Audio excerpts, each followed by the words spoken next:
There have been sightings from New Jersey to California. Are they drones? Are they not? It is an illusion which appears near real. That's what our experience has been in Bhuj area. Why Bhuj why do you mention that? 14-15 years back, we actually fired a missile. What was it then? Illusion? You're sure it wasn't a UFO? No, 100%. Do you believe it? UFOs don't exist. Atmospheric diffraction, refraction, whatever happens, something which is happening thousands of miles away gets reflected here and gets picked up by the radars also. If you were to tell me what you did in Kargil and how we used the Air Force. The directions were very clear from Honorable Prime Minister Atal Bihari Vajpayee ji. We will not cross the line of control. No Air Force has done it. I'm being very frank about it. We were the first to start dropping a weapon which is commencing rolling at 35,000 feet. Out of 140 odd bombs that were dropped by the Mirage, I dropped about 42 of them. Kargil, the Mirages were the main hero. Balakot, Mirages are still the hero. China, now they are talking about sixth generation. Where are we, sir? To make an aircraft, a country takes good about 20 to 25 years. 20 years from now, go for AMCA, go for Tejas Mark, what have you. But in the interim, till your own things get online, don't think of make in India, just go ahead and procure. Have your strength, because it becomes too late otherwise.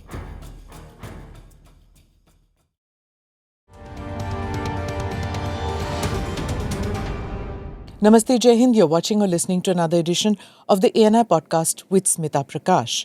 I have in the studio Air Marshal Dilip Kumar Patnaik, retired Kargil War veteran, who served as the Air Officer Commanding-in-Chief, Eastern Air Command. He joined the BJP in March 2024. In addition to discussing the situation in Bangladesh, we will also be discussing the shortfalls in the fighter jets and support aircraft in the Indian Air Force. Joining me in the podcast is my colleague Ajit Dubey. Thank you, Air Marshal Patnaik, for being part of our podcast. Thank you so much. Thank you for calling. Thank you. Ajit and I are looking forward to discussing a whole gamut of issues with you. I'll begin with, there have been sightings from New Jersey to California. There are these sightings. Are they drones? Are they not? What I can understand, because in India also we had this is something known as the inversion layer, which replicates something which is flying, say, hundreds of kilometers away. Because of inversion layer, even the radar picks it up.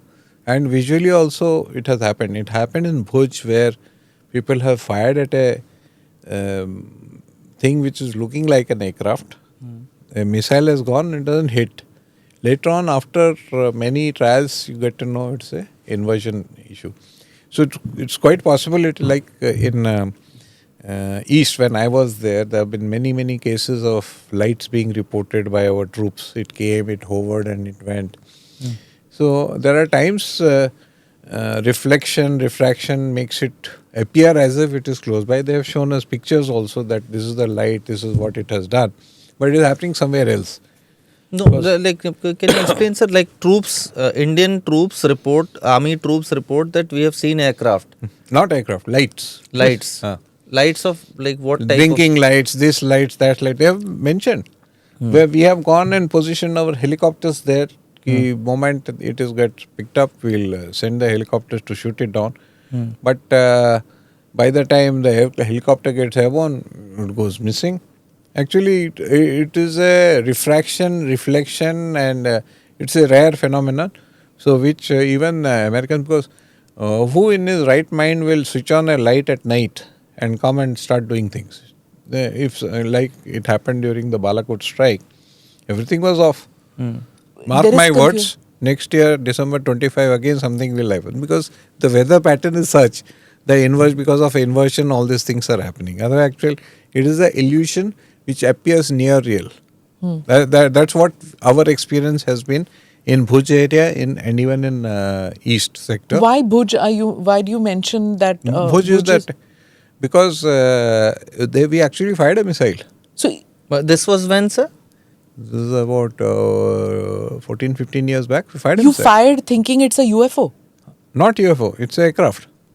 Thinking it's an aircraft? Who fired it, sir? It was Rai, Sucharu Rai. But you never take it from a MiG-21, Bison. So he thought it's an aircraft. He was sure. He was sure, and he fired at it. thinking it? that a Pakistani has come inside. So what was it then? Illusion? It was an illusion. You're sure it wasn't a UFO? No, 100%.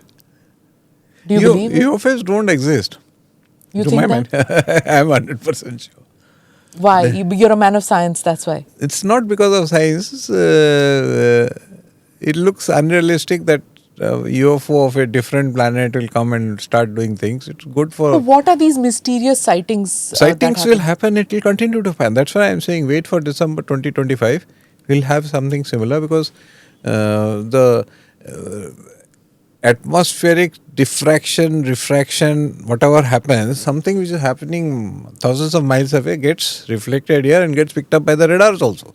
Okay. How does it fool the radar? That's what I... It doesn't fool the radar, no? Radar also picks up. Huh.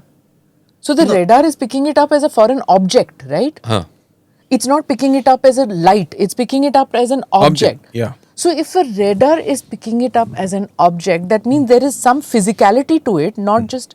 Not just it just can't be illusion. No, The radars. it happens with illusion also. That is what I'm saying. Okay. Unlike what they shot down a Chinese balloon many months back. It was a Chinese balloon. There are times when even a balloon starts shifting. It has happened in our country also. They have sent up balloons up with high reflection material to start showing that it's a aircraft which is coming, but the rate at which it is coming, the rate it is moving gives you the idea as to what it has actually done. So, as we speak, I understand it. Maybe I may be proven wrong. I don't think so. That some actual UFO has come, but if you ask me, it's illusion. So what happened to this incident of an officer shooting at a missile, shooting a missile at an aircraft, and and how did we arrive at the conclusion that it was an illusion? It kept happening in the same manner. Like Was it only no, this no. officer who was seeing aircraft, or there were others? People have spotted it on the ground, people have seen on the radar, then next year almost same time it has happened, and in fact it happened post Balakot also.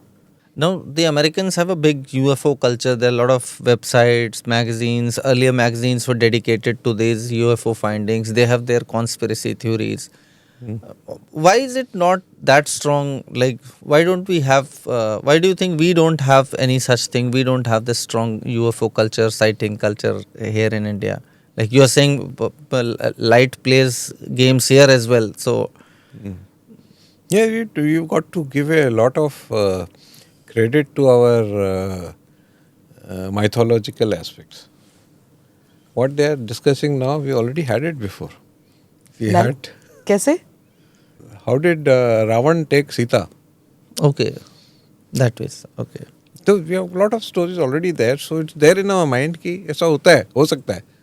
हो रहा है finally because he had his whatever it is called Pavan क्या? The Pushpak Viman. Pushpak Viman. He had the Pushpak Viman. Who would in his right mind 100 years back would have thought that there will be something like a Pushpak? But he talked about 1,000 years back. So it as a Indian, as a Sanatani, you know कि ब्रह्मास्त्र भी है, ये भी है, ऊपर फेंक दिया, wire ऐसा करके The Vaimanika Shastra. So Have you read it? No. Okay. But I think as Indians, we are already conditioned to accept certain degree of non-possible things as possible from the way we have been brought up. Your stealth aircraft is supposed to be All something the- everything has been there in our mythological books, be it Mahabharata, the many, like for example, Ashwatthama मरो वाला जो story है, Ashwatthama Hatho, yes. हाँ whatever, sunset हो गया, मर गया, then again sun came up. But whoever thought they're talking about a total solar eclipse? That was Jayadrat. Whatever. Ashwatthama is Sai.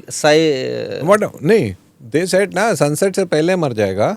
That was Jayadrat, sir. Yeah. Whatever, हाँ. but the shadow over the sun Yeah. was that. But that time had written कि पूरा अंधेरा हो गया, वो सब, then again sun came up. And that's what the Mahabharata story says. But what they had catered for was a total solar eclipse which happened During the course of the war. नहीं हाँ in their war it happened India में भी हुआ था एक बार when they said कि आंख बंद कर दो एकदम Neem ka Thana was center of attraction at that time. Let me come to Kargil. If you would to tell me what you did in Kargil and how we used the Air Force. And like talking about dropping of bombs on humans, enemy soldiers, Yeah. you are an expert, you are a veteran of that. During Kargil I was a young boy. I still am a young boy. I was a young squadron leader. I was number 4 down and number 3 down in the squadron. 1999 we are talking. 1999. You were in 7th squadron. 7th squadron. Yeah.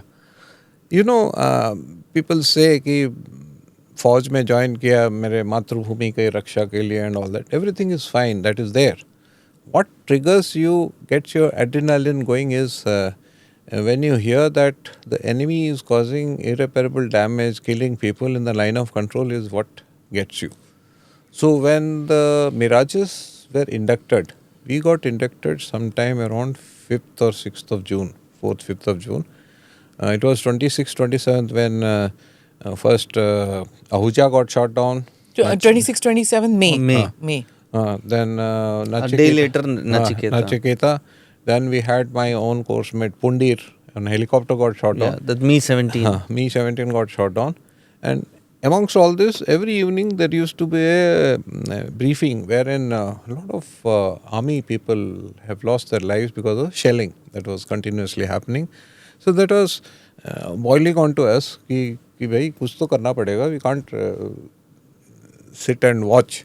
So those days, way back in 99, when Kargil happened, we did not have the complete wherewithal, including the weapon. The Mirage 2000 initially had only a Matra laser-guided bomb and some Belugas and BAP 100 weapons. We did not have the weapons that is required. So we have to give credit to Air Marshal Ahluwalia, who was the AOC of Gwalior. Air Marshal putting later CNCWSC. He was the AOC. He is the person who ensured that the laser-guided bombs paveway kit got operationalized at Gwalior. When we were operating from Adampur, he had a team of people. He ensured that the 1,000-pounder normal dumb bombs which were there, that could be fixed and utilized, which we actually utilized during Kargil. So we need to give a lot of credit to he and his team in Gwalior.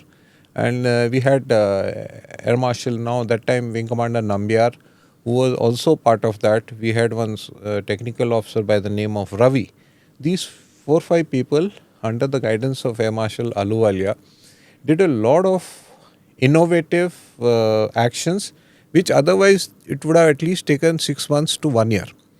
And I must say, even Israel helped us in ensuring that whatever upgrades that we are doing, they were able to give inputs. But in May, the decision was not to use the Air Force, Indian Air Force, to cross the LOC. That was a decision in May. That's what at least I remember. That time restrict the use of Air Force. That was what was the... The directions were very clear from Honorable Prime Minister Atal Bihari Vajpayee ji, that you go and drop, you will not cross the line of control. Yeah. Aircraft will not cross the line of control. So that would actually entail that you are dropping bombs in your own territory. Then what has enemy got to do with it? Because these infiltrators had crossed across and into our territory. So if you are bombing in your own territory, there can't be any international repercussions. So his directions were catering for a possible international backlash had we crossed the line of control. So you have to do very pinpoint targeting, right? That is what I'm telling you. It's not easy. They were about 6 kilometers, 5 kilometers from the line of control.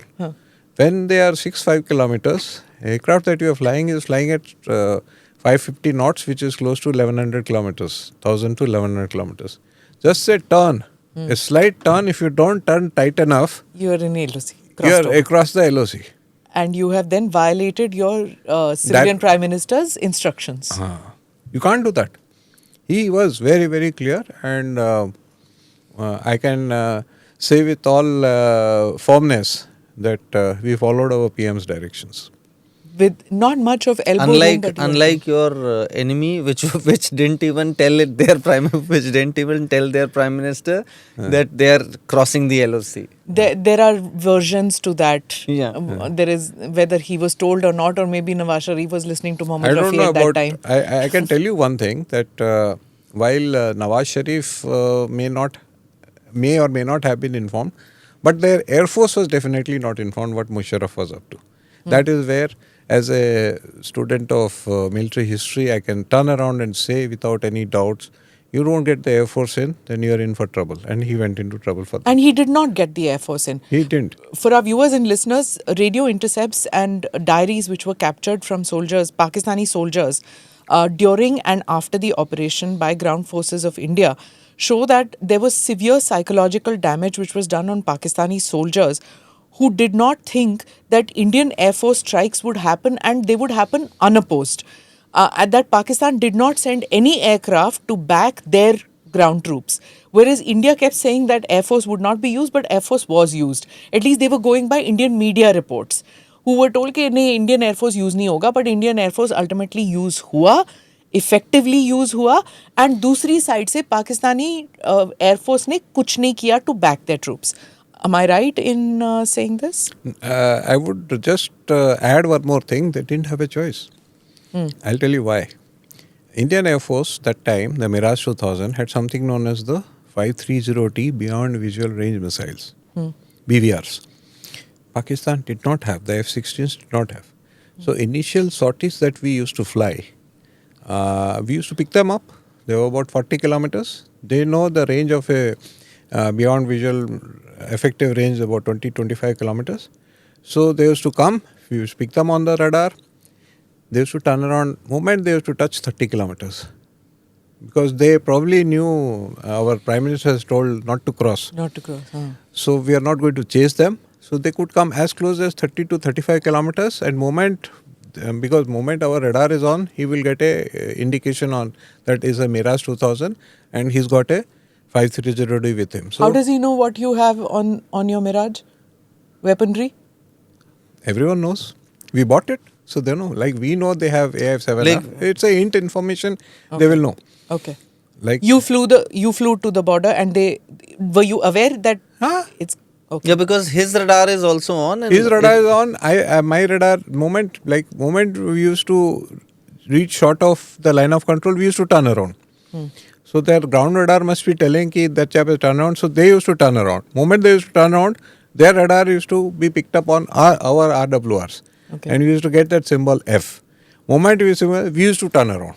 So that cat and mouse game started for initial 2-3 days, 4 days. How many times did you do this? 2-3 times, 2-3-4 days. After they also gave up, they stopped coming this side. Okay. So that part which you say that their Air Force was not there to support them, this is where Musharraf went wrong.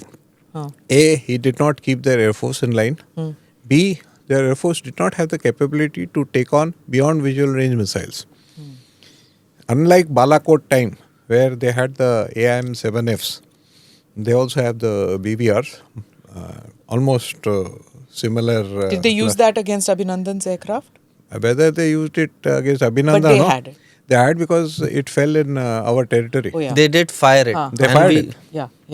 It was AIM-7 was fired and it fell on our territory. If you remember that exciting day of February 26, 27, we had the pictures of it on ground, fired from Pakistani aircraft, and they were found in Indian territory. Okay.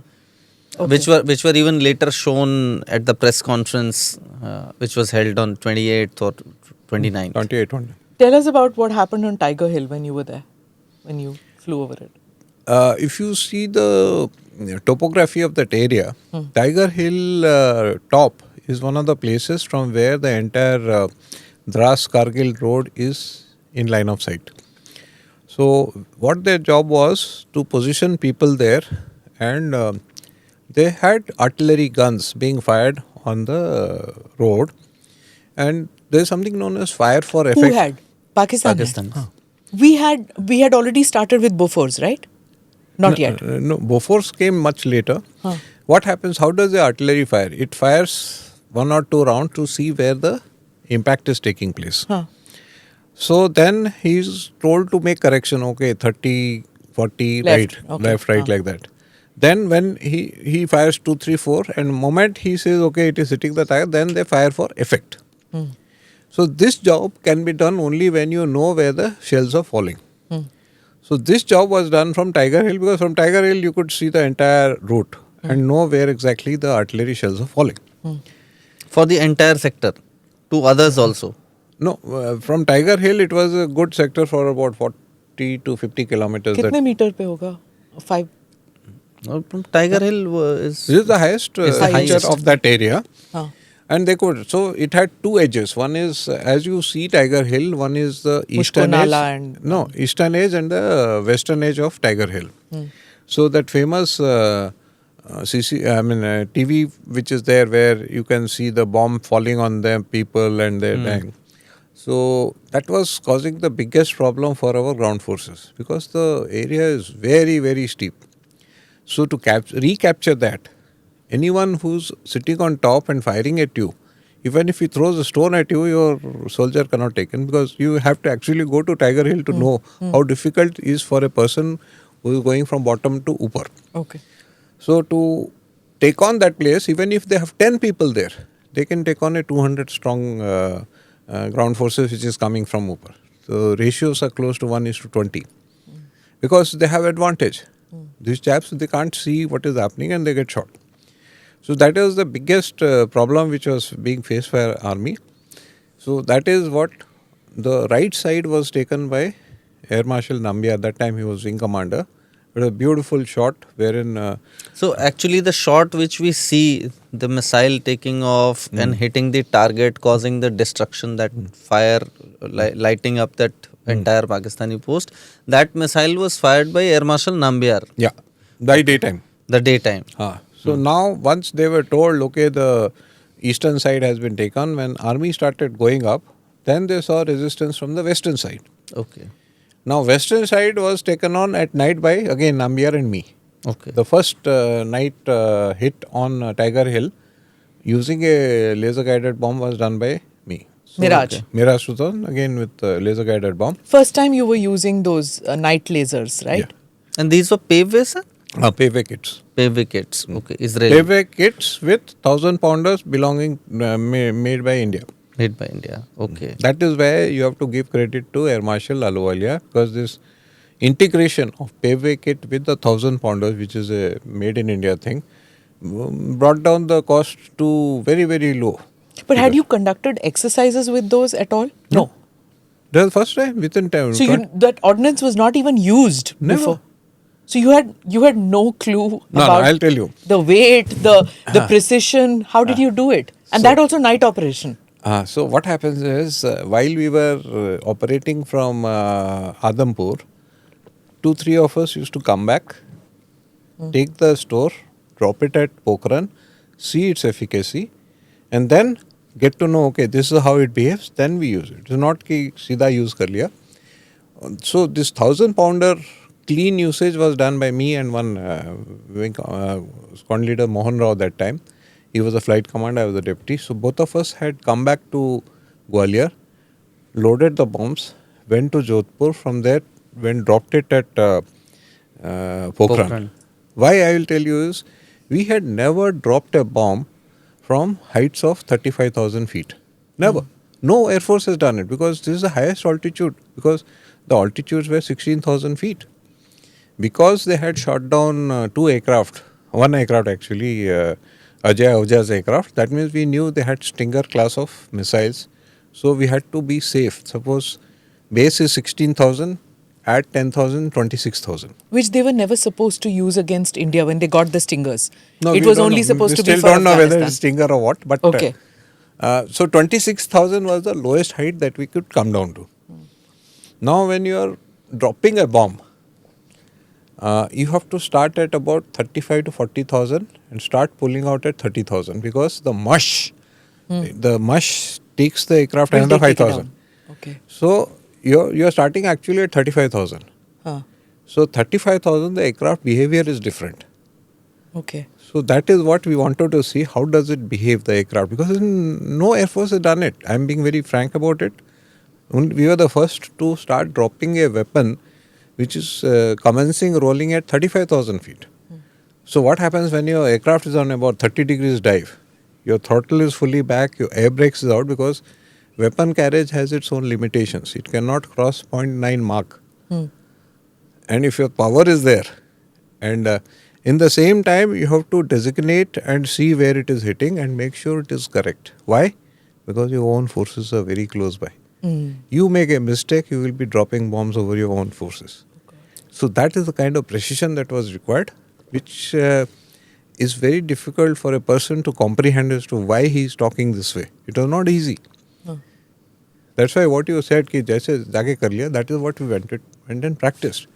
Ki if we practice like this, then the error is about, say, 50 meters. So 50 meters, 25 meters is okay with us. Moment the error is more than 50 to 100 meters, in those hill features, your own people will die, your own army, and they will curse you. We made sure that none of our weapons hit any of our own people, because they were very close by. Not that they wanted to be close by, they didn't have a choice. If they are not close by enough, the attack would take another 2-3 days, then reinforcements will come. You understand? Yeah. So that is why it is important that this coordination could happen in a good manner. Okay. And sir, this was around the time you people hit the Muntho Dhalo camp also. It started with Muntho Dhalo actually. And who was flying at that? That was led by me, Muntho Dhalo camp. Okay. It was, Muntho Dhalo was a place where they had good about 200 people staying there. 200. They had igloos made and they were staying there. They had snow scooters also to go to the... And how far is it? How far is it from Tiger Hill, sir? From Tiger Hill is about 100 kilometers. Okay. And this Muntho Dhalo camp was basically supplying, of the Pakistanis, was supplying equipment and weapon, ammunition to all the camps. Muntho Dhalo is a kind of a ball where they had artillery guns. Okay. And they had positioned their correcting people, artillery correction people in all top hills. So gradually, if you remember a few days before that, when Atalji was supposed to visit Kargil, they had destroyed the ammunition dump at Kargil. At Kargil. They had managed that because they could initially fire, see where it is falling, and finally fired for effect, and that place got hit. So they did all this planning very well. Only thing they had not catered for getting their air force in line, so they failed. And what date? Please explain this Muntho Dhalo to us, sir, because I think nobody talks about it. But I think that is where we took out around 200 of their people. It was the beginning of the end for them. Initially, to start with, that's what I am saying. That when we started looking for that place, we had issues of satellite imagery. We had issues of what that place looks like, because what satellite imagery we had was of Feb March, where everything was snow clad. Then April, May, the snow started gradually melting. So the place started looking different. So whatever we had in our memory, and to stay safe from the missiles, we couldn't go down to their levels. We had to be at least 30,000 feet. So the difference was still 15,000 feet. So from 15,000 feet to see visually was out of the question. You can't pick up. Because of the snow and white surroundings. No, your eyes can't see 15,000 feet. So what we used is this lightning pod, which is an Israeli pod. We used to do area search. And it gets reflected in a small head-down display in the Mirage aircraft. You don't get to know. Only when you get back, we used to replay the tape on the big screen. With the pods were drop down? No. Which the pod? pods that you're talking about. The lightning plot? No, it doesn't drop. It records. Records. Okay. It has got magnification, got lenses, got camera, it's got everything. So we procured it during the war? No, we had procured it, but not operationalized. This operationalized was done by Air Marshal Ahluwalia in Gwalior. Okay, all right. So Sorry, earlier, I interrupted. Yeah. Earlier what we had was the Patrick, which is a French one. It had its own issues, and it was only a daytime pod. This was both day and night you could see. And this lightning pod is known as, sir? Lightning only. No, any name like the French one is Patrick? This is lightning. Okay, this So is lightning. so this pod was necessary because you were going to bomb it at night anyway. No, I think to find out the location of the Topography. Pakistanis, we had to. We when we started replaying it on a normal TV, even those days we didn't have like these days we have just Wi-Fi laga ke on kar do. That was also done on Jugaad. You had to get a wire, sit in front of the camera, keep running, and it was discovered while replaying it. One chap moving around in that camp. We knew we have spotted it, but we didn't know where it is physically. Because when you drop a bomb, you have to designate it. You have to tell the aircraft that this is where I want the bomb to go. And with no coordinates, so next day morning, me, Mohan Rao went in 2 trainers. We orbited for good about 40 minutes just to see ki bhai kidhar hai. And I spotted it along with my chap who was a rear Tokekar. Okay, this is the place. Now came Atalji's direction ki you don't have to cross the line of control. So there we did that, which is the best way without crossing line of control, how do we hit it? Because it's just 4-5 kilometers from line of control. So chose a direction because we had to hit it also, we had to make sure it is effective also. So keeping all that, then within 1 hour, we came back, bombs were loaded onto the aircraft, all of us went, 4 aircraft. Date, sir? 16th of June, I think. So 4 aircraft go. Tiger Hill was hit on 24th, 25th of June. This happened. Muntho, Dhalo and As you said, the beginning of the end started on from 16th. there, that gave us the confidence because So we... please tell us, the continue 4 on aircraft. on the 4 aircraft, sir. So these 4 aircraft next day, because we had seen visually where it is to go. So we went, we hit it, and normally we have something known as bomb damage assessment, BDA aircraft which goes, a lightning pod. But that day, somehow what happened, that aircraft became unserviceable. So we didn't have the picture of the bombs and the killings that happened. So we went next day again. That time we went with a podded chap who's filming what was happening. You should have seen, I have got it here, I'll show it to you. Before and after pictures. Before how the camp was, after how the camp was. And about 10-15 days later, again I went and hit that place again because they started recovering those people. I went and hit them again.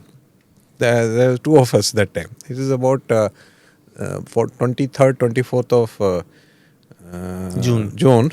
Went and hit them. So total close to 200 people must have gone there.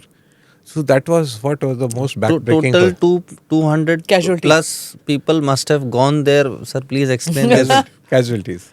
Gone to Jannat or whatever. Jannat or wherever they were destined for. when they were not admitting कि उनके कोई भी आए थे वहाँ पे. Avi, they have started accepting. Benazir first I think said 3,000 or something. About 1 month back or 1.5 months back, they have started accepting the fact that क्या था उनका light regular infantry, soldiers. some light They called Northern it Light.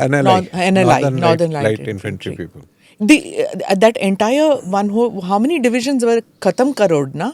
They wrapped up that completely, right? Northern Light They had Infantry. to.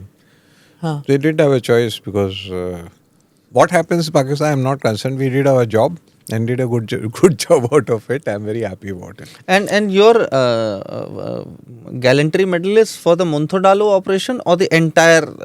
Muntho Dhalo is one of them. It's ये नहीं कि Muntho Dhalo कर दिया अब बैठ जाए इधर. No, it is continuous process. So we kept flying. I have in fact dropped the maximum bombs out of 140 odd bombs that were dropped by the Mirage. I have dropped about 42 of them maximum total. Because एक साथ तो 12, 14, 12 bombs and 6 bombs ऐसा करके खूब डाला है. I think you खूब डाला है. Like I like the way you say. It's like I tell my friends, अरे उस दिन तो मैंने 8 story की 9 story की. It's like. But the training that you got in that Kargil operation, to do this pinpointing strike. It must have been a phenomenal experience, right? Those who. I'll tell you one thing. We had we are operating from, we were ex-Gwalior, which came under Central Air Command, but operating from Adampur, which came under Western Air Command. Air Marshal Vinod Patni, later he became Vice Chief. He came and first I gave him the briefing as to this is what we intend to do. Then he came and told us one thing, something known as battle inoculation. Battle inoculation is something where which doesn't come. If anyone says that you are not scared, he's wrong. Everybody is scared because it's your own life. You are likely to be hit. And keeping that in mind, initial sorties. In fact, the first sortie that I went with 12 bombs, it is something I'll never forget because it's the first time we are carrying so much of bomb. Because when the aircraft becomes heavy, it takes up the end of the runway. That means there are hardly about 200 meters left when the aircraft gets airborne. Never seen such a situation. So that is one. Second is that fear of unknown is there, whether you will come back or no. Family at home is just not aware because family used to ask, "Bhai, kidhar hai?" I am sitting at Adampur, no problem. They don't know that our aircraft from Adampur is going 500 kilometers north. They came to know much, much later. Then it was almost getting over. Then they start getting angry. Then you would have started crying. Anyway, coming back to dropping this. I met your wife. I don't think she would have started crying. That wouldn't have happened. No, They are stressed, of course. The stress is there. Idea is not to stress them. Yes. But that fear is there. Anyone says who doesn't have fear is telling a lie. But you overcome that fear after 1 or 2 missions. From third mission onwards, you're tiger. Okay.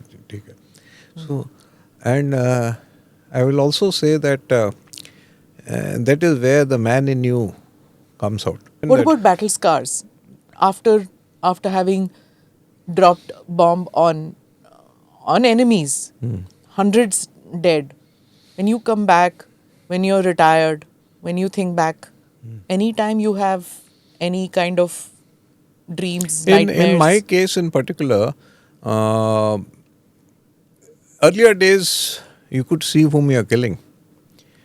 In my case, we just knew that target was this, before this had happened, after this has happened. This is.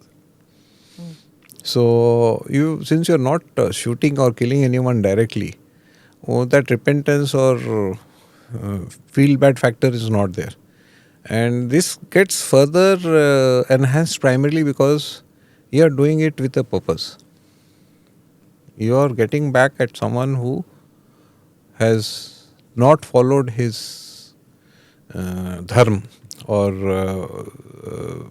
procedures correct and killed someone and causing damage to you.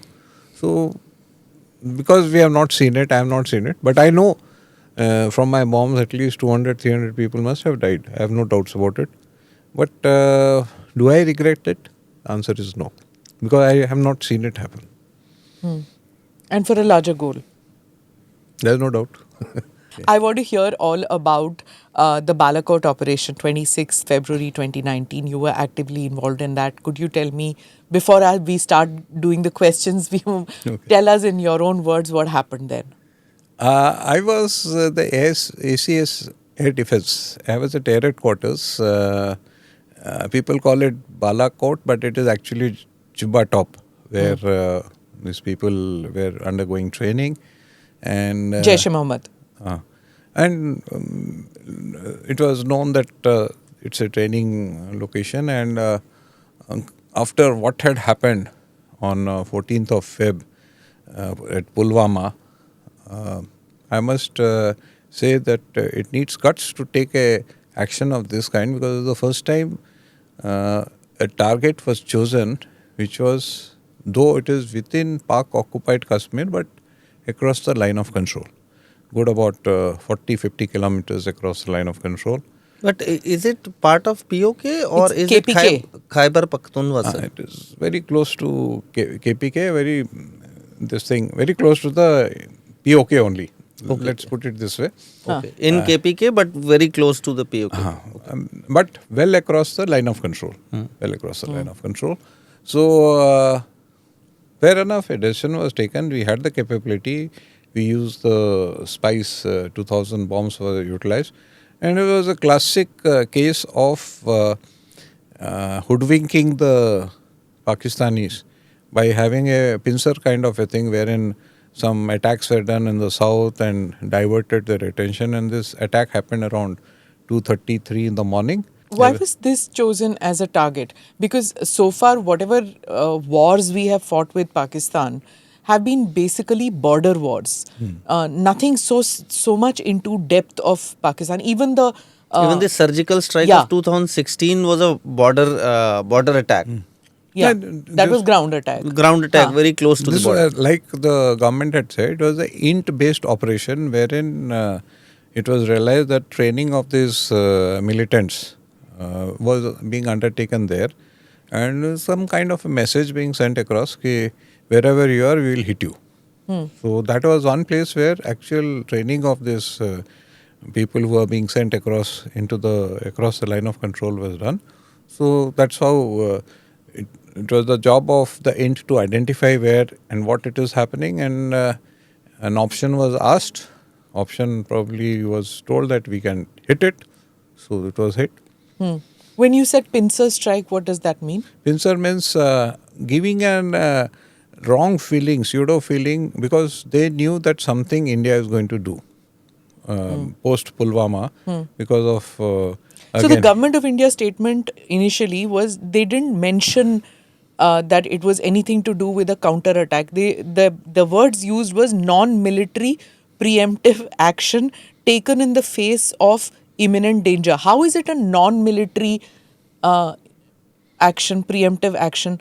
When you are bombing something, isn't it? I mean, logically, I would think that अगर bomb फेंक रहे हो तो वो military तो हुआ वो कोई you're not exactly throwing roses, are you? That briefing was given by the MEA, Yes, not the MEA. armed forces. Correct. The MEA there were gave- these conflicting things which are it's coming. a diplomatic language, I guess. Okay. So I will not be able to answer that question. Huh. So, but it was given by the MEA, and it was not none of the Air Force. Our Air Force people were there. Marshal RGK Kapoor, who was the ACS int, he was there, and this was done after the swift retort which happened the next day, where Abhinandan had ejected and all next day. Yeah. So that day when the strike happened, did you think your aircraft will be able to come back? Is what I want to know. Did you think that they would be shot down after? Was that one of the things that you take into consideration? I was very clear. They will all come back because we are watching everything live. What was happening? Everything was being seen. The night operation that you're talking about. Yes. It was being seen. If someone gets airborne, you can pick them up. It was a composite task force. It had AVACs involved. It had our radars involved. And we had full picture as to what is happening. So there was no doubt that they will come back. There was no doubt. And sir, when the aircraft took off, you're talking about a pincer attack that you This way, I wouldn't say it's a pincer. It was a dissuasive action. It was like fooling the enemy. So can you tell us how it was done, sir, so that the people also understand how many aircraft went? How many aircraft? And what I will say, what is the formation? What were they fooled to think? How did the what did the Pakistanis think that you were going to attack? Where, if that is possible? To the extent possible, all I can say is, because the enemy, that is in this case Pakistan, was aware that there's some action that Indian Air Force is going to take.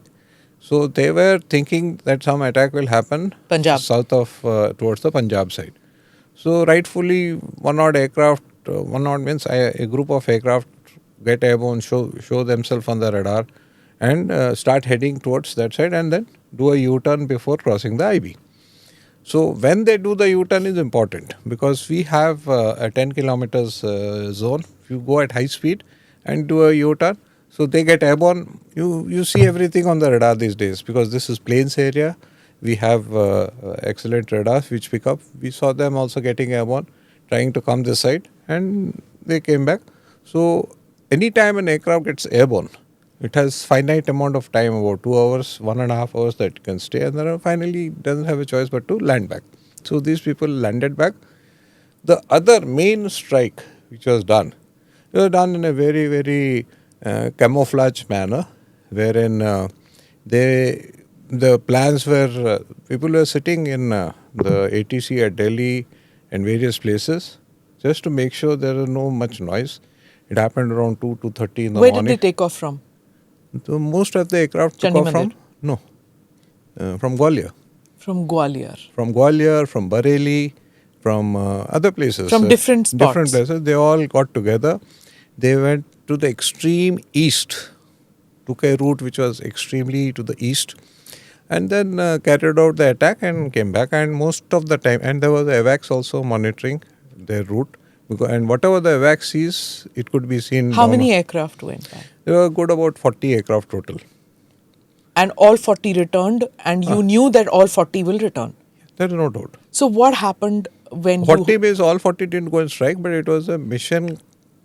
How did they not know when 40 aircraft are going 40, all past? 40 didn't cross. Only Okay. about 12 of them crossed. It is only the sensors which are on ground or in the air, which has a radar which tells you a live image as to what is happening. For satellites to pick up, you have to have a IFF, that is the ADB or whatever, to tell you your position through the satellite. So that's why whenever the civil airlines fly, you know exactly where that aircraft is because he's transmitting his position throughout, through the satellite. So the fighter aircraft were not Fighter doing aircraft and all associated aircraft had their IFFs off. I mean, that's the way to do. So when these go past, you were watching in Delhi. yeah, Okay. And not only me, a lot of people were watching. I'm sure. So when the pilots went, how long before an operation like this are the fighter pilots told that this is what you have to do? Like how much time is given to them to figure out? Because they know that they may not come back, right? It's like this. It comes in the area of responsibility of Western Air Command. That Okay. time led by Air Marshal C. Hari Kumar. He was the C&C Western Air Command. He had his SASO, Air Marshal Dhillon. Then there was something in a command known as CATSPO, Command Air Tasking and Strike Planning. There. So there is a group captain there, youngster, who does all the planning. It gets approved up the line, and final clearance comes from the AOC&C, that was Hari Kumar.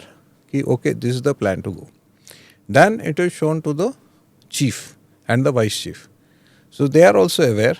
And then once the plan is made, then the pilots are told, okay, this is your route and this is your target. How much time are they given to be told?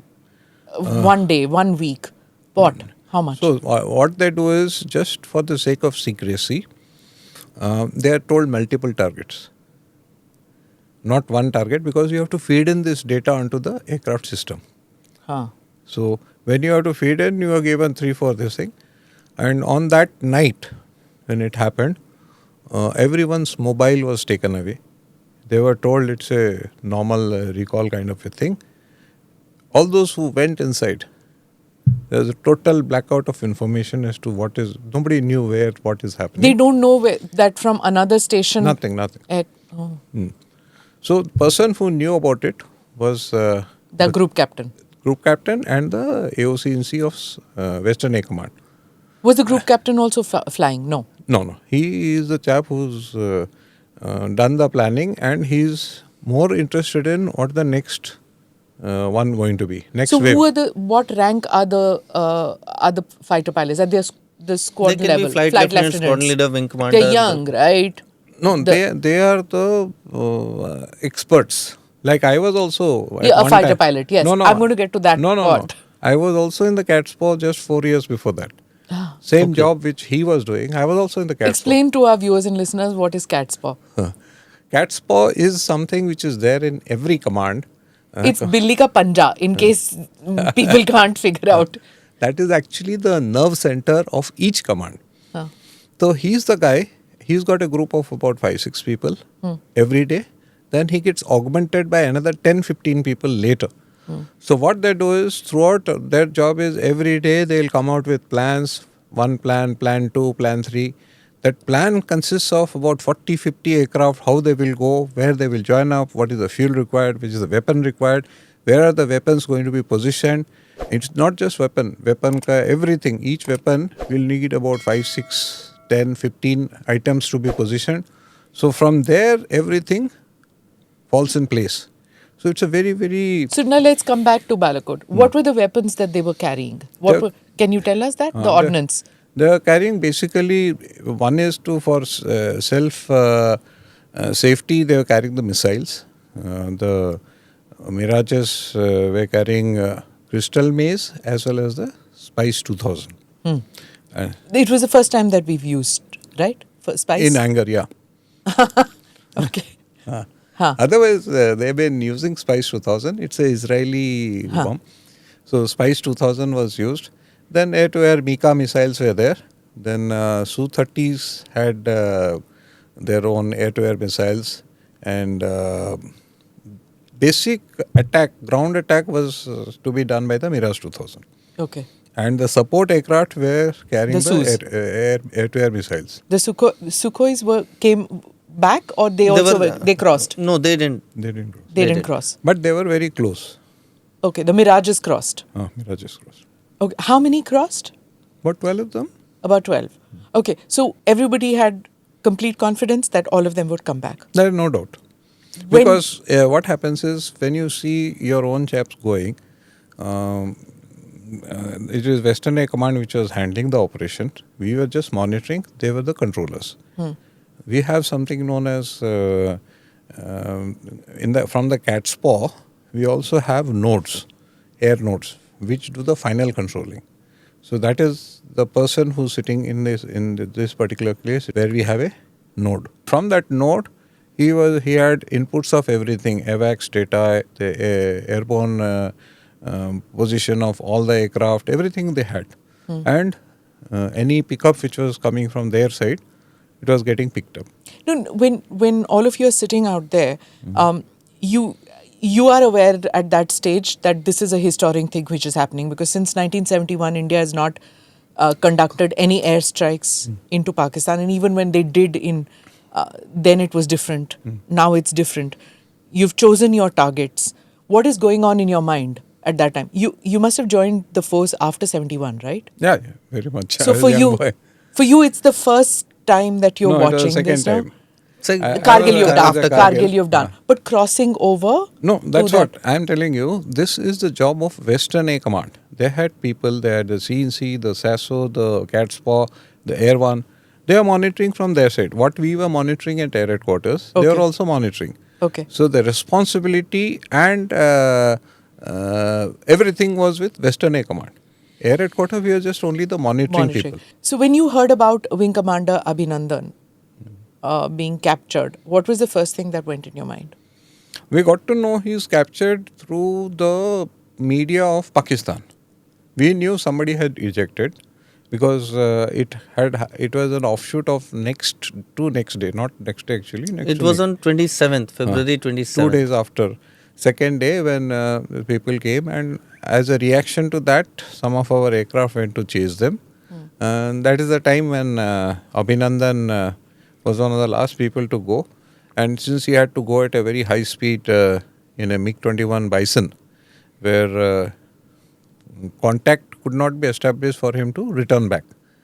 So he continued, and no threat could be informed to him. And he launched an offensive, and one of their aircraft got shot. And in the process, he also got shot. That is what had happened.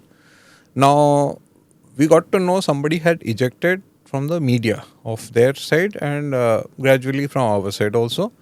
So it took 1 or 2 hours to identify, because all the aircraft had returned except for one. And simultaneously, on the same day in the morning, there was a fratricide issue of a Mi-17 getting shot down by our own forces. The helicopter, no? Mi-17. So in that melee of things, what actually happened was it was only about 3-4 hours. By then, he had already come up in the media, and classic, fantastic, Psyop. no, behavior on the part of a fighter pilot. I think that is what led the nation to start looking up to him. Is he behaved in a very, very classic manner, couldn't care attitude. He was not worried about his life. Drinking tea. He was too much for the Pakistanis, I guess, because a POW who doesn't know what is in store for him to behave the way he was behaving, it's something which is unimaginable. Not that I'm a fighter pilot, I've not thought about it. Maybe we need to give the credit to him for his gung-ho attitude. That's what fighter pilot life is all about. And gradually, once He became an And he's the only F-16 slayer in a MiG. MiG-21. In history, right? Not. Yes. Yeah. I don't think he's it's the ever only one. Has there been a dogfight ever between a MiG and an F-16? I don't know of No. any. Not the first time. That's the first time, It's a and bison. he managed to bring it down. And the Pakistanis, Americans, nobody will ever accept that we got shot down by a MiG-21. So Not that I want to sing praises of a MiG-21 right now, no, but still, but Why still, not? Why not? It's quite a good aircraft. like the pilot is praiseworthy if he has managed to Oh, do he it became an icon, right? That mustache of his, I know of so many people, and it became a big thing. In at fact, that time. he was with me in Eastern Air Command, working in my ops section when I was there. He became a group captain. He was working there. And then there was that entire thing of, him being brought back and the negotiations were what happened later. I won't get into the details of it, but there was a fear, a genuine fear that, as a POW, he would be broken or we would not get him back alive, because after what happened in Kargil, there was that fear. See, a lot of Pakistani media talks about how in '65 General Karyappa's son was apprehended, and at that time, the generals then they talked and said, "Your boy is with us. We'll take care of him." He was sent back. And then what happened in Kargil shocked even military strategists in Pakistan, because, when the mutilated body came back of our pilot, that was a shocker. Squad leader Ajay Ahuja.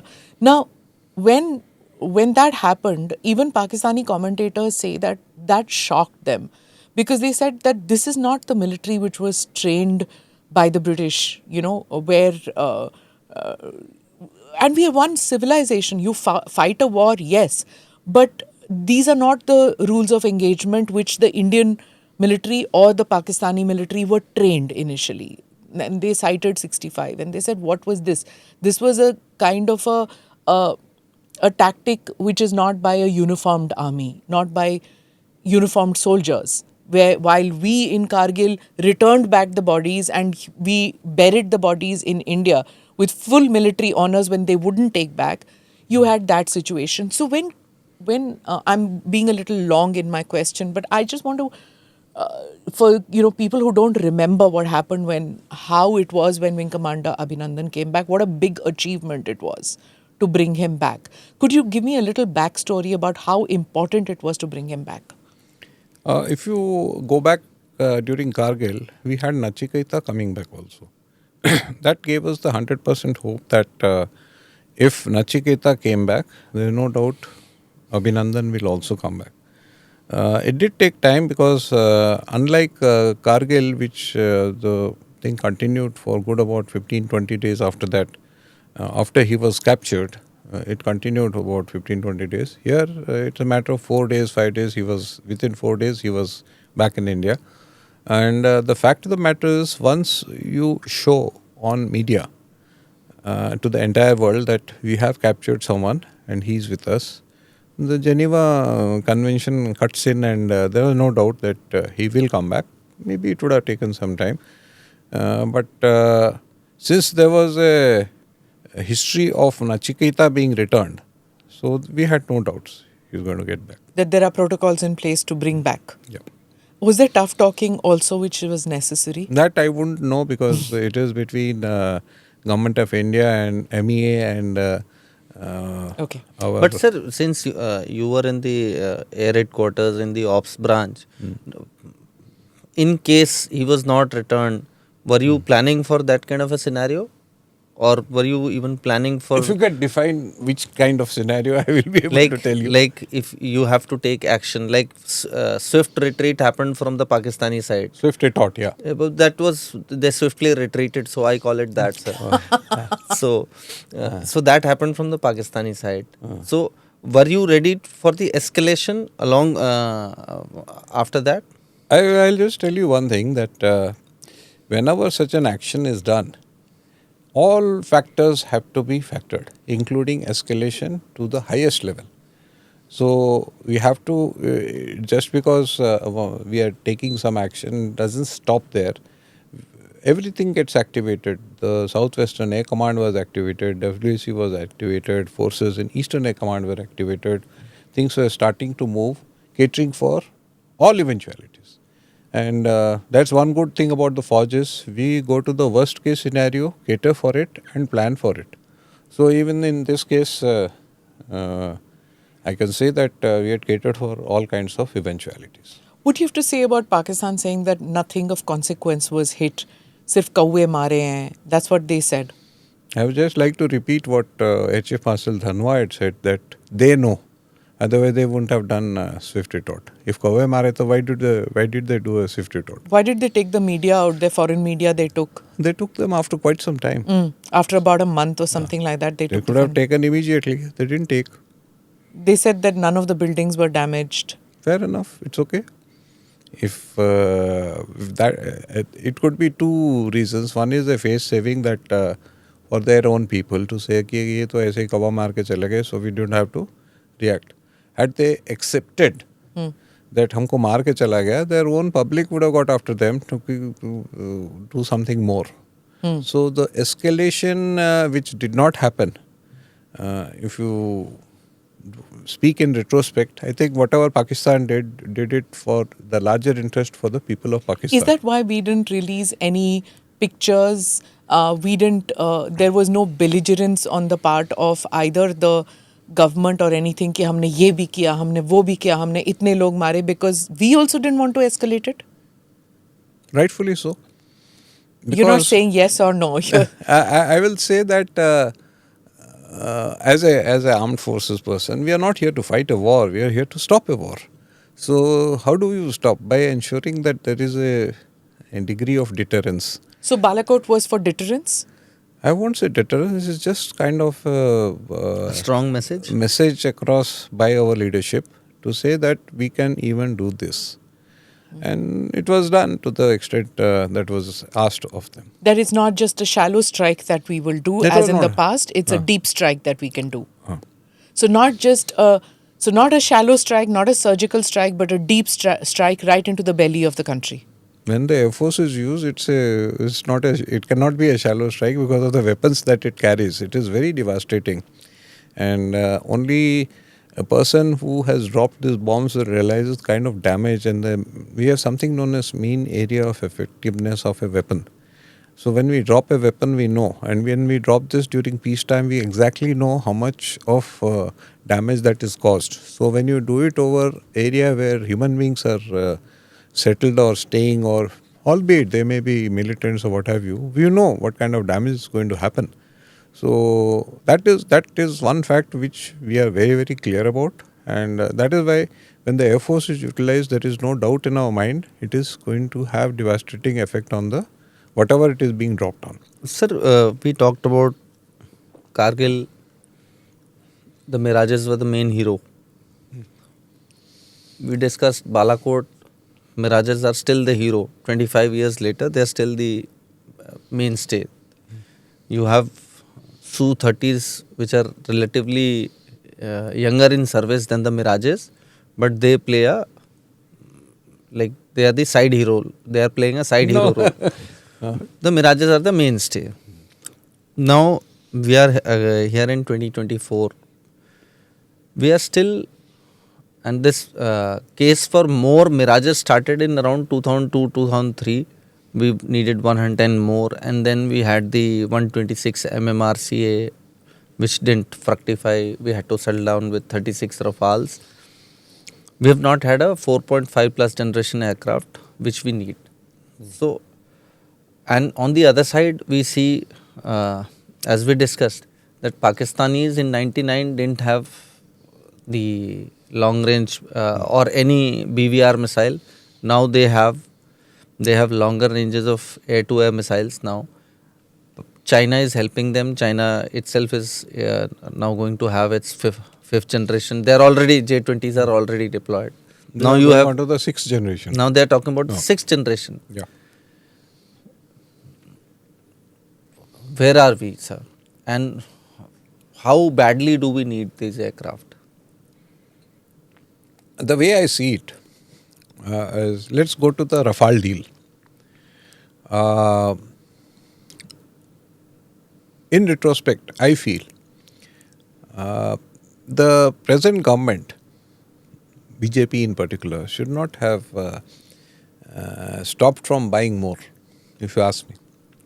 Primarily because it's a fairly capable platform, and because of allegations by the opposition, by Rahul Gandhi in particular, it took a step back because they are not too sure how the public is going to be responding to it.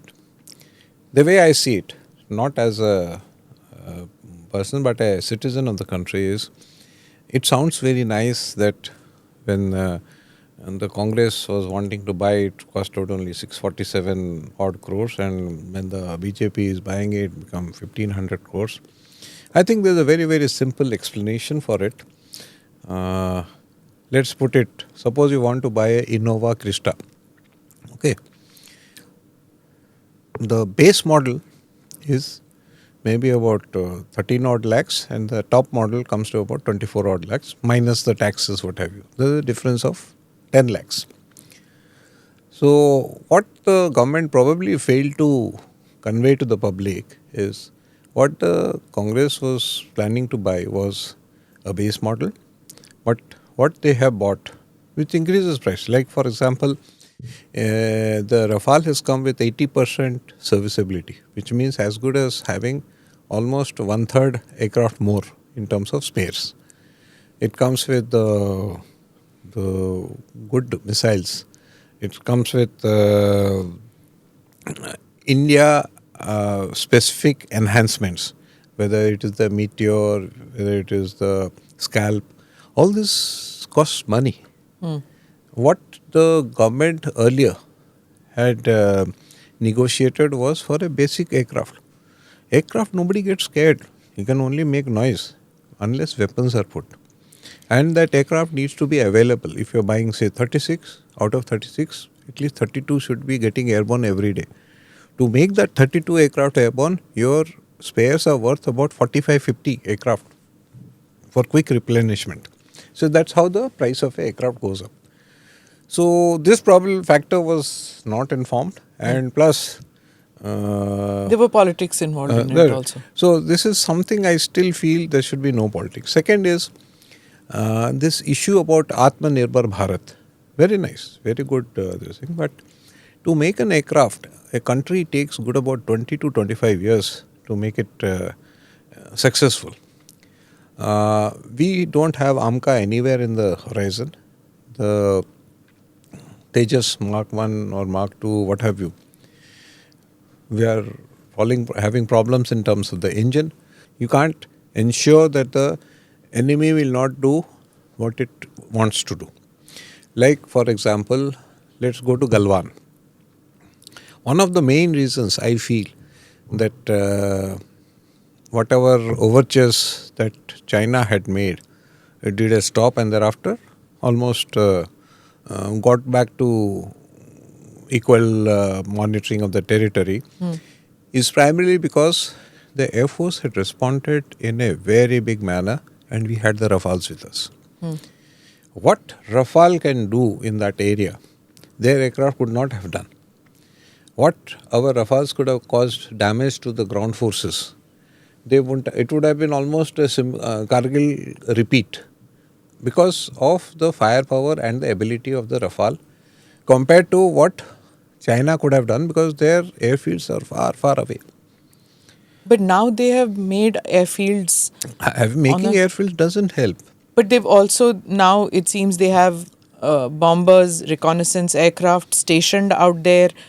They have drones, they have bases for drones out there. So, and then there are hardened shelters, fuel dumps which have been created. All that. So when you do all that, sir, we need to upgrade our infra. What we mean to ask is, sir, that this air superiority or the edge over the enemy, in this case China, in this eastern Ladakh region, whatever edge we had was in 2020, and since then he has invested heavily in creating the infrastructure for creating infrastructure is good. They can go and rest there, but capability doesn't improve suddenly.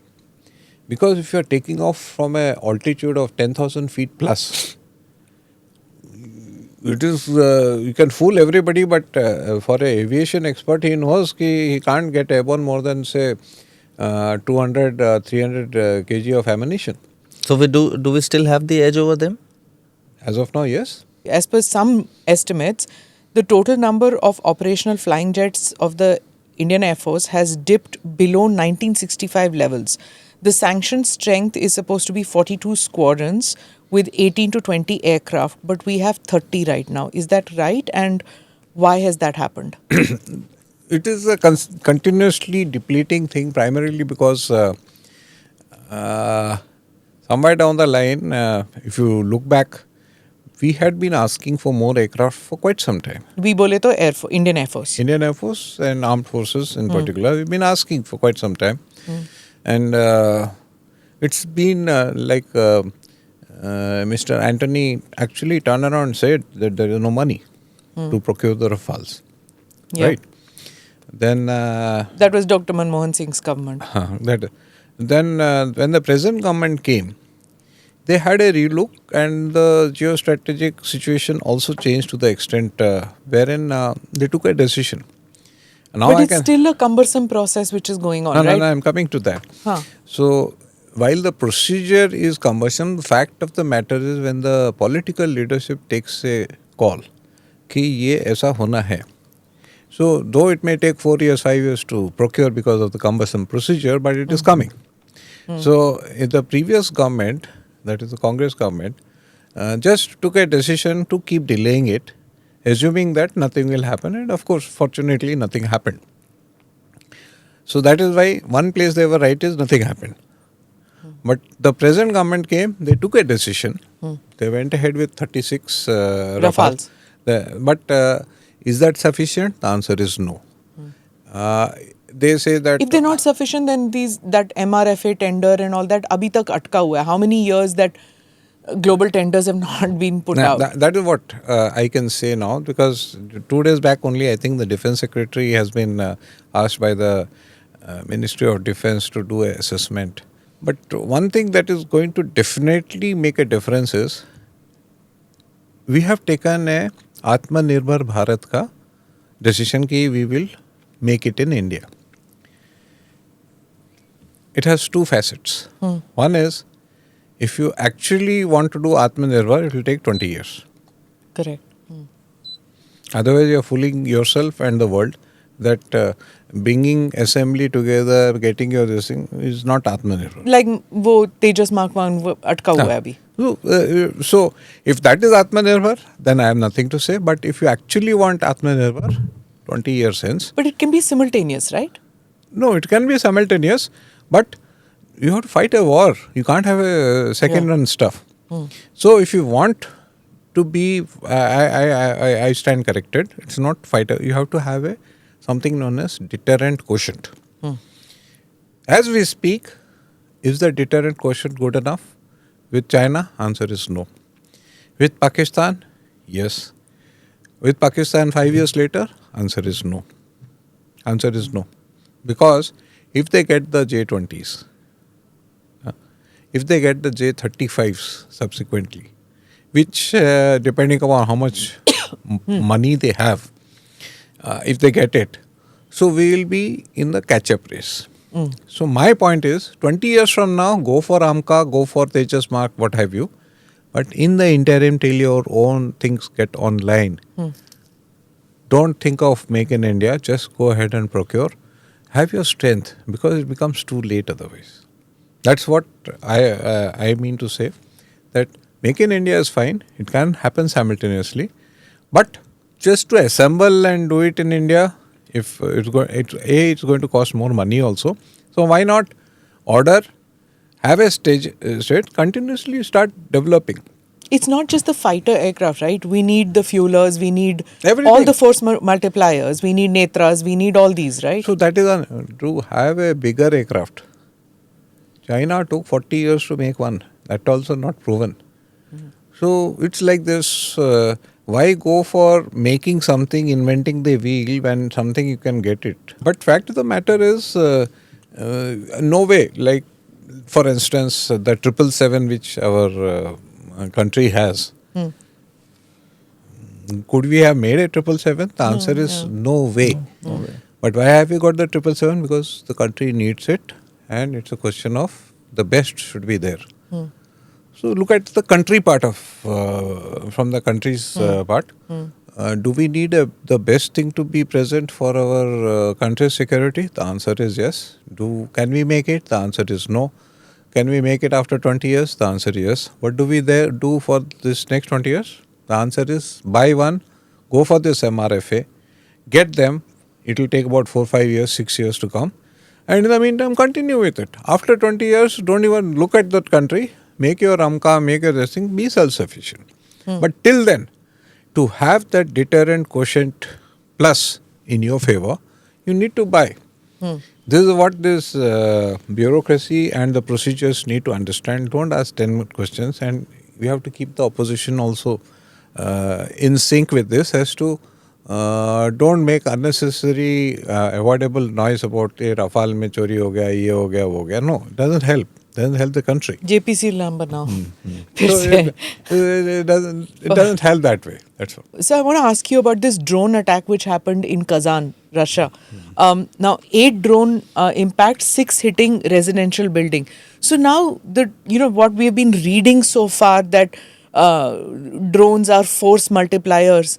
That doesn't seem. It seems like a full frontal where drones are operational engagement. Do you see that now that we are in the thick of this drone warfare theatre?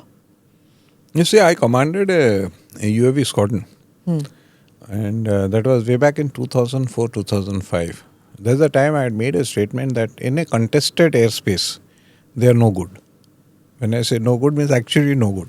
And contested airspace is where the enemy is also operating in air, and you also have your drones, aircraft airborne. Okay.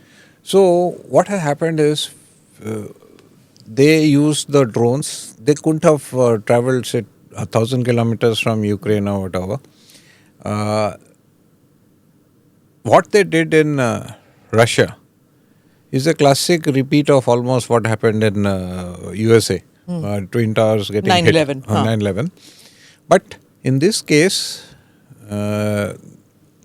things have changed in terms of armament that these guys can carry, these drones going and hitting.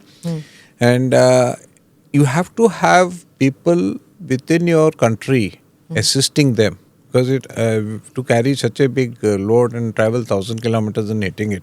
So it has happened most probably from within. Unless it can't go undetected. It will get detected. I have no doubts about it. So is this the new way of warfare? To a great extent, yes. Drones and swarm drones are the in thing which we need to think of and we need to counter. People do talk about using drones for transferring people, to transfer supply. That's the in thing which is going to happen in the near future. In fact, the Tesla boss has gone around and said that F-35 is of no good. So yes. he's gone to the other extreme.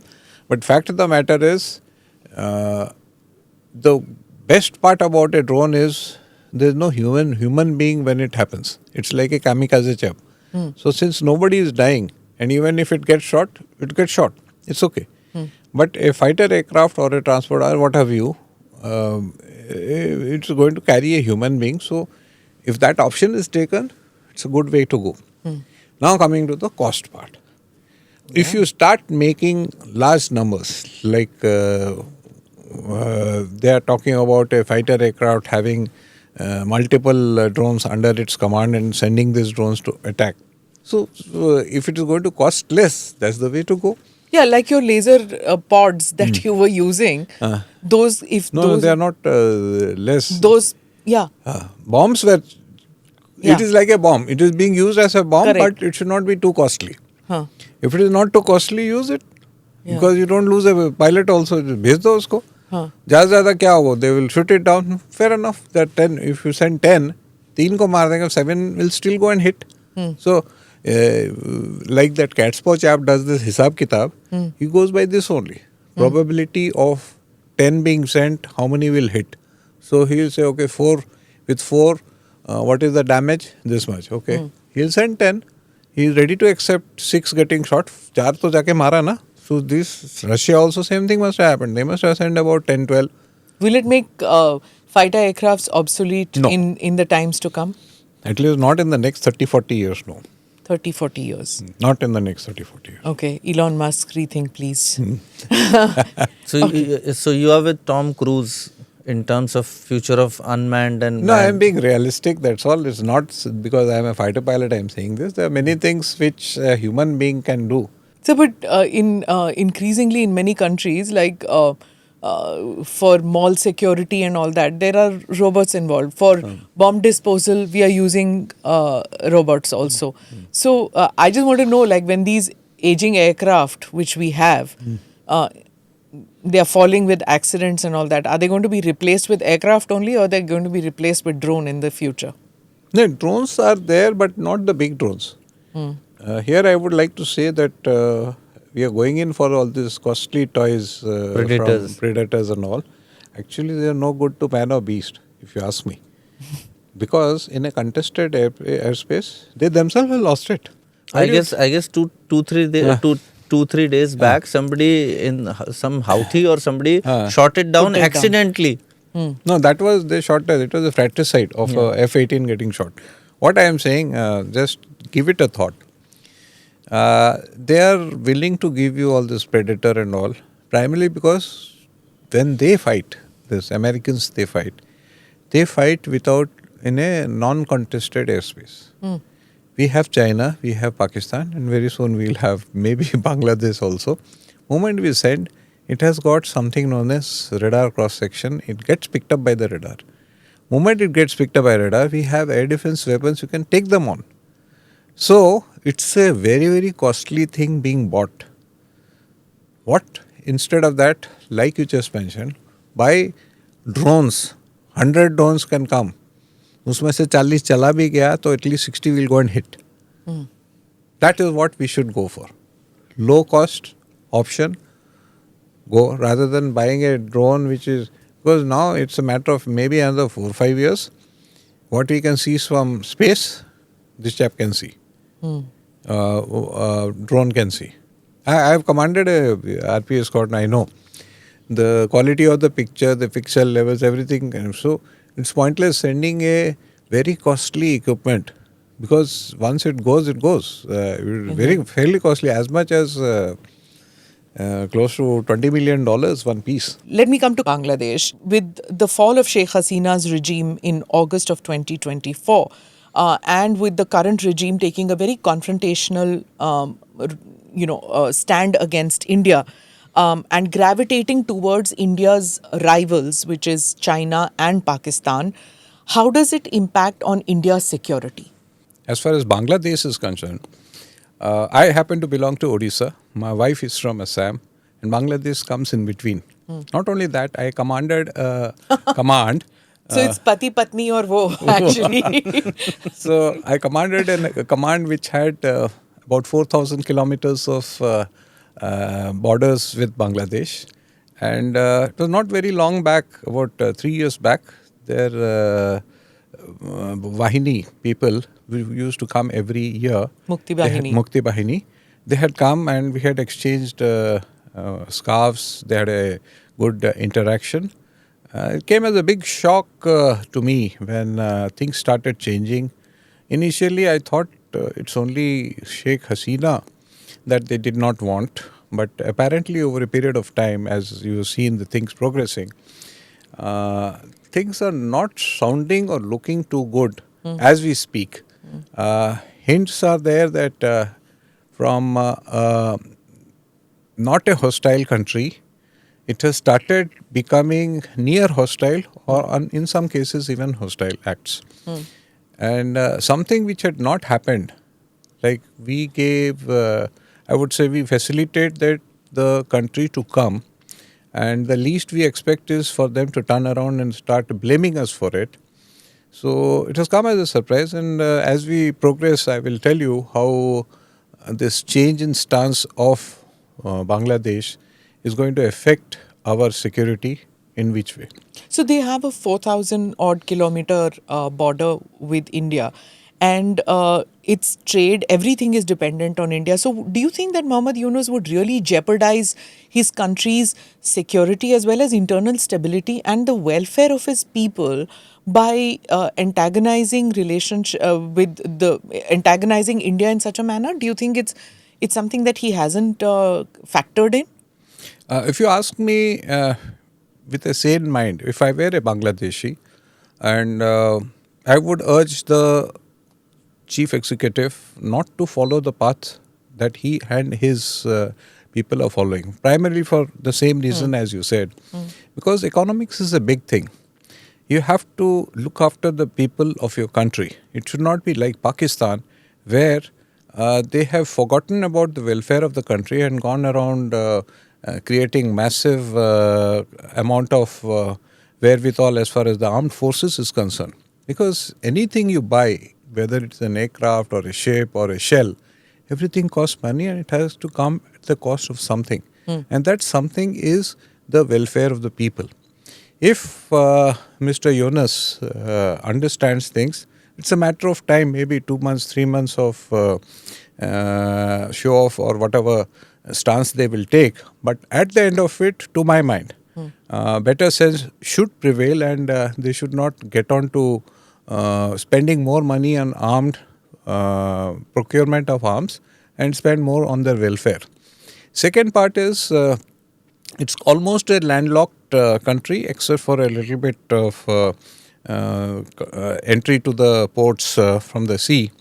But fact of the matter is, for the last 40 plus years or almost 50 plus years, everything and anything that a country needs for its development, like presently their growth was about 6.4%, now it has been downgraded to about 5%.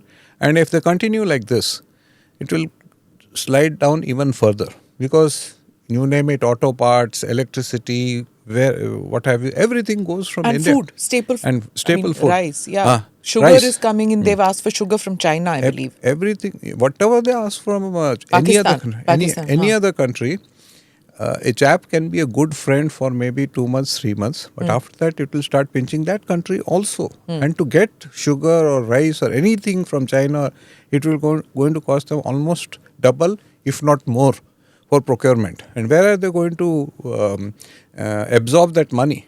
And it will ultimately going to affect the people. If I am a good neighbor, I would urge them to rethink. Belligerence a little bit is fine, just to keep the people happy to the extent possible. But if your aim is to look after your people, your citizens, I would urge them to give it a thought again and take a second thought as to the route at which they are following. For our viewers and listeners, India shares its borders with 9 countries, 7 land borders, 2 maritime borders. With the Eastern Air Command, of which Air Marshal Patnaik was the air officer commanding in chief, it has the responsibility of security of borders with 5 bordering countries and Chinese occupied Tibet, as well as 12 states. So what areas was it? What were the key challenges when you were commanding that? When I was commanding, it has been a continuous challenge. The whole country is aware something known as the chicken's neck. So the chicken's neck at the smallest location is about 22 kilometers, and one side is close to China, Bhutan or whatever, and one side is Bangladesh. Anything and everything that has to move to the northeast part of the country has to route through this 22 kilometers chicken's neck. So my biggest challenge was to ensure that whatever airfields are there, other side of the chicken's neck, they are made to be operable by our fighter aircraft as well as transport aircraft. Over a period of time, because Bangladesh was not considered a big threat, and China was also not considered a big threat till about late 90s when they started becoming a threat. All the old airfields which were there, they were not being used the way it was supposed to be used, and focus was more to the west. So my predecessors had started initiating action of activating the airfields, not only the Air Force airfields, but also certain civil airfields. Now, to make an aircraft go and land there is the easiest thing to do. An aircraft is no threat to the enemy unless it can carry weapons with it. Now, to store weapons, you need a place. It has its own safety areas. It needs place to store it. So my predecessor started it. I just followed it up. That many other bases where even civil operations there, we found small enclaves where we could go and store. So that should a situation arise more from the northern neighbor, we could go and operate from there and operate as a potent platform rather than just being operating. It becomes potent only and only if we can have weapons there. I have had interactions with many chief ministers of those, and particularly I would like to pinpoint Honorable Chief Minister of Assam, Mr. Himanta Biswa Sarma. He was very, very clear and understanding about this aspect of the chicken's neck. In fact, he went to the extent of saying this single bridge is no good. We should have a underwater bridge so that if the bridge gets attacked, he went to that extent. Where? At Guwahati. Okay. That bridge. That's the only bridge connecting bridge. So he understood to that extent. I interacted with the governors of various things. So I was quite happy to the fact that the governments, civil governments, were quite understanding as far as this aspect was concerned. So my job was to make sure it is a continuous process. My successor also has done it. So I can happily say that an effort of my predecessors, myself and my successor, we are in a position to be a potent force even now. Doesn't matter whether the chicken's neck is 22 kilometers or not. But this dimension of Bangladesh, which was not a hostile thing, they have procured radars. And positioning those radars very close to the chicken's neck would have given them an added advantage of having a input as to what kind of traffic is passing through the chicken's neck. All our air movements are passing through the 22 kilometers corridor. China, wherever the radars they had positioned north of chicken's neck, they are not getting the complete picture, but maybe with today's Bangladesh aid, they will have a full information. And if you drop in 2-3 capable say JF-17, which they procure maybe 4 or 5 years, J-10s if they the Chinese ones. I have a thing that most probably they already have it. No, they will go for 17s because Pakistan will be ready to give it to them, albeit in a lower one. But J-10s, even if they get J-10s, positioning 2-3 J-10s close by. Do they have the airfields for it? They will have the airfields. Airfields is not an issue. No, from the Bangladesh side, sir, do they have airfields close to the chicken's neck? Yeah. It is within the range of all the aircraft. It's not an issue. And how far would it be, sir, from It's about 300, 400, 250 to 300 kilometers. They can reach. It can be a threat. Okay. But And sir, as ma'am asked you about this aspect, now we already are talking about two front war, two and a half front actually. We if we take into account the internal security situations, and then you have Pakistan on the western side, northern side you have China. Now internal, where do you mean internal? internal all Northeast the you're talking about. not northeast, but all the insurgencies like Naxal, J&K, all that we include as the half front. It used to be initially, but now with Manipur, though Manipur doesn't have a border with Bangladesh, but we can't take away from the fact that when there is an internal problem with Manipur and the Myanmar border is heating up, it becomes that. That also becomes a kind of an awkward situation that we have. So here I just wanted to add, just you must have heard the news about 4-5 days back. Paresh Barua, death sentence has been converted to Life sentence. life sentence. And there have been... In Bangladesh. In Bangladesh. In Bangladesh prison. They've already released a whole lot of Islamic So militants. these plus indications now are this not good. Assamese separatist. These indications are not good, and some one-odd belligerent voice has gone ahead and said that we must support all the internal issues of Northeast, all the infiltrators, Yeah, see, what that's have what you. I meant. And So, sir- moment that support comes, it will only going to increase the job of Security. our armed forces, and at the end of it, it is going to affect us, because a small thing, like even a small bomb blast anywhere close by, can create a lot of problems to the armed forces, movements, what have you. So it is going to affect, and one of them has very clearly said that they should support the anti-national elements, be it in Alpha, be it in Manipur, what have you, even Bodos, what have you, wherever possible they would like to support. And sir, are we looking at a three? Are we looking at the is Bangladesh can it now be termed as the third front Not now, for the actually. Indian forces? Okay, I'll just put it this way, that for a person to become a threat, they will take about 3 to 4 years, 5 years time. Tomorrow, if they want, they can't. What they will do is they will make noise, and it takes about 3 to 4 years. Even if they get the aircraft and wherewithal and the ammunition, no matter what they do, even if China comes to support or Pakistan comes to support, it will take about 3 to 4 years. The people have to be trained, the mindset has to change. So we've got a window of about 3 to 4 years when they will start becoming a third threat. As of now, a little bit of belligerence from their side, some of it is happening from our side also.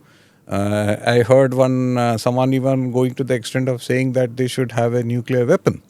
That also one of the persons in his belligerence has said it. That On the Bangladeshi side. from the Bangladeshi side. So all these things will happen, but it's Pakistan will more than happily give one of their.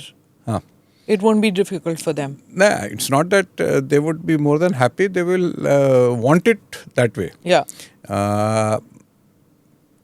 Like Bhutto had said long time back, We'll eat grass. we'll eat grass but we'll have the bomb. But as a result, what has happened? Where is Pakistan now? Where do they stand? Aata nahi hai. No, they don't have anything. But can we have a situation of something similar with Bangladesh? That is what I am hoping will not happen. Pakistan has economy-wise gone. People don't Belly get, up, yes. They're really in a sad state. But somewhere down the line, they're pumping in more and more money for their armed forces. Like someone keeps saying, and very rightly true, countries have armed forces, but this armed forces got a country. As a country. So I feel sad and bad for the people of Pakistan who do not realize that most of the money is being spent on a thing which should not be doing, rather like... So they were using Afghanistan for strategic depth, as they used to say. Are they thinking of Bangladesh now as strategic depth? It was, after all, once a part of their country. It was East Pakistan. Are they now looking at Bangladesh with the current regime as their strategic depth? I mean, initially one had thought that it's China which is thinking of Bangladesh as strategic depth. If Pakistan is also seeing it, you're talking about another kind of a string of pearls situation. The way I see it, as a good student of military history and a good citizen of the country. We need to thank General Manekshaw and the leaders of that time for partitioning, for dividing East and West Pakistan.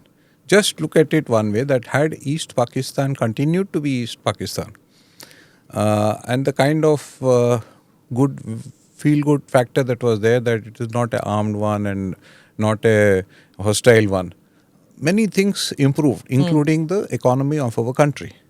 So now juxtapose it with a situation wherein Bangladesh is gradually becoming more and more hostile.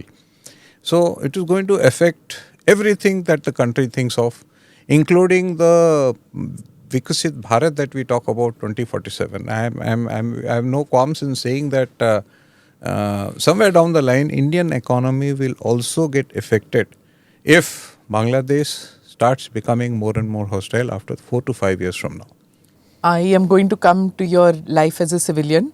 Okay. When you joined the Bharatiya Janata Party. So can you tell us why you decided to jump into politics? It's like this. I was keeping track of lot of news items while in service also. But after retirement, I started spending more time on, much to my wife's dislike, because she was more on crime patrol and I was more on news issues. So what was happening and what I saw on the TV got me very angry. So retirement was in Orissa? No, Odisha. Hyderabad. In Hyderabad. Odisha. I spend equal Okay. time. My father, 98 years old, I go to look after him. Okay. So the TV is a common aspect, and so two things I realized. A is unavoidable discussions are going on, and people are getting carried away by wrong inputs, particularly by the Congress party. Second is, it did come to my mind, is actually politics needs some people, some sane people, which I consider myself to be, where logic is more important than greater party affiliations. You may agree with the party, but it is at a time good not to agree if it is not right. So I was from Orissa. I had two options. One was the BJD and one was the BJP. BJD, again non-committal, fairly okay party, and Navin Patnaik had done a good job. But unfortunately, his deputy, Pandian, he was such a person that he actually made me more angry as to the things that he was doing. He had never allowed anyone to come close by. So then BJP also went out of. So Congress was out, BJP was out, BJD. and BJD was out. So I wanted to do something for as a responsible citizen, having a lot of time, with no other intentions whatsoever. So most of the ideology, I won't say all, most of the ideology of BJP sounded to me right for the country, because it was is a nationalistic fervor to most of its actions. Belligerent voices once in a while by one odd person is there, but that is there in all the parties. So that is the reason I decided that I can join the BJP, and I delayed my joining primarily to March to ensure that there should be no doubt in anybody's mind that I am joining to get a MP ticket or whatever, because I am convinced in my mind that there should be no parachuting down to join and get a MP ticket. I did it to join and help out or be of any assistance to the party. So I joined about 20-25 days before the election was to be done. So there is no question of, so anyone can turn around and say, if someone asks कि भाई तेरे को MP का ticket क्यों नहीं मिला, मतलब मेरे को चाहिए ही नहीं था. Plus, I am convinced that if any country, if this country has to go ahead, it needs a stable government for at least another 10 to 12 years, at least. and maybe more, which can be provided only by the BJP, because I have seen for petty gains and vote bank politics, many things have happened which should not happen. Belligerence apart, but now it has crossed the belligerence level also. Take for instance, I am glad I joined the BJP because whatever happened in the parliament few days back, whatever kind of accusations they are giving ki khatre mein hai, constitution khatre mein hai, is something which I totally don't agree. So it's a mix of all the things which led me to join the BJP. I am not saying that everything that BJP is doing is right, but most of the things it is doing is right. Belligerence by one odd leader saying one odd things which will continue to happen irrespective of what you do. That I am convinced about. But a leader of some party indulging in activities which is not only crossing the border of anti-national is something which is totally unacceptable with me. So hopefully as the days progress, I will get an opportunity to assist my party, that is the BJP, in whatever way possible. If you take a larger view, I have chosen the right party. Okay. And just one last thing I wanted to say, that people say that a Fauji should not join any party. I also was convinced about it till some time back. Then I realized that why not? We have fair amount of acumen in terms of man management, in terms of understanding, in terms of differentiating what is right and wrong. And the most important is, we don't have a religion, Faujis. We just don't have a religion. Our religion is only country. It doesn't matter on my right is which religion, left is which religion, because we cater for all religions together. You go to any army unit, any Air Force unit, you will find the masjid, the mandir, and in some places even Girjaghar. the Girjaghar is just next to each other, all living in harmony. It doesn't matter to us who that person is, which religion he belongs to. We just matter how he is working. Religion just doesn't come in the way. If more people like me join, then the harmony that is expected will come out of it. It is casteless, religiousless society, and to my mind, more Faujis should join and bring that experience. And some Faujis should not go to the other end of being belligerent. Maintain that sanctity. That's all. On that note, thank you so much, sir, for spending the time here and explaining about what your life has been in the Air Force and what the Air Force means for this country. Thank you so much. Thank you. Thank you, sir. Thank you for watching or listening to this edition of the ANI podcast with Smita Prakash. Do like or subscribe on whichever channel you have seen this or heard this. Namaste. Jai Hind.